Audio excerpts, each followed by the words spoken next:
Our research helped companies understand their isomorphic behavior, that is their imitation behavior.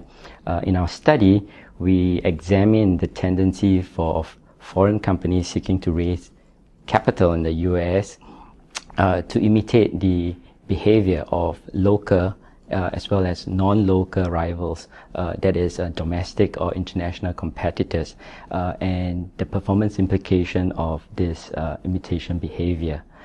In doing so, we actually help foreign companies make better decisions that would tend to improve their financing performance.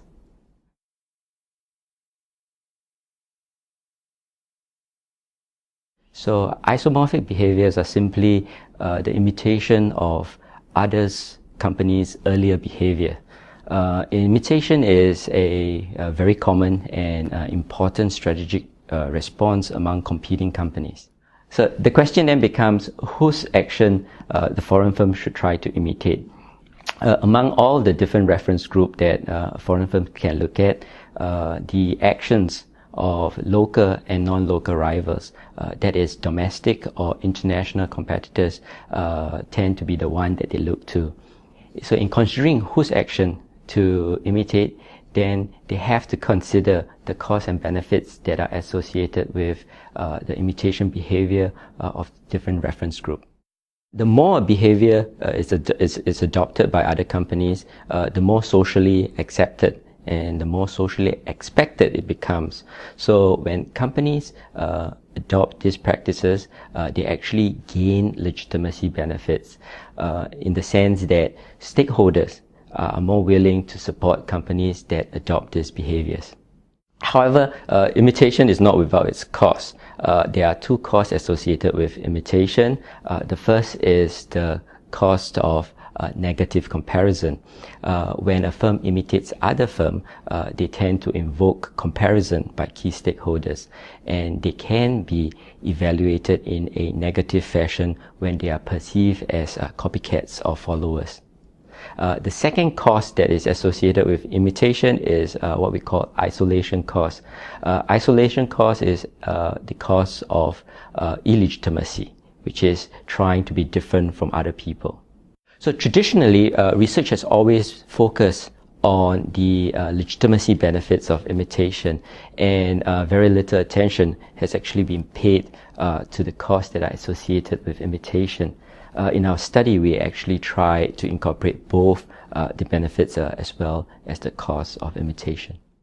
So the signaling paradox simply describes a situation whereby there is information asymmetry, whereby the company has different types of information and different amount of information from potential investors as well as other key stakeholders. So given the fact that they have different information, the understanding of a company as to their own imitation behavior can be very different from the perception that key stakeholders have of the same behavior, and that creates a paradox.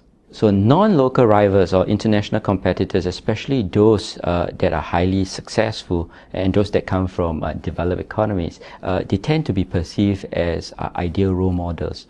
So companies often regard the actions by these companies as having better information, and also they believe that following this company's behavior, then they are more likely to gain legitimacy benefits. And that is why companies tend to want to imitate the behaviors of international competitors. So in contrast, firms are very concerned about how they are compared to their local rivals or their domestic competitors. This is because competing companies, right, they compete for the same resource pools. When they imitate local rivals, companies are concerned about how they may be perceived. Typically, they would think that they would be seen as copycats or followers. And because of this negative comparison, companies are actually more reluctant to imitate the behaviors of their local rivals.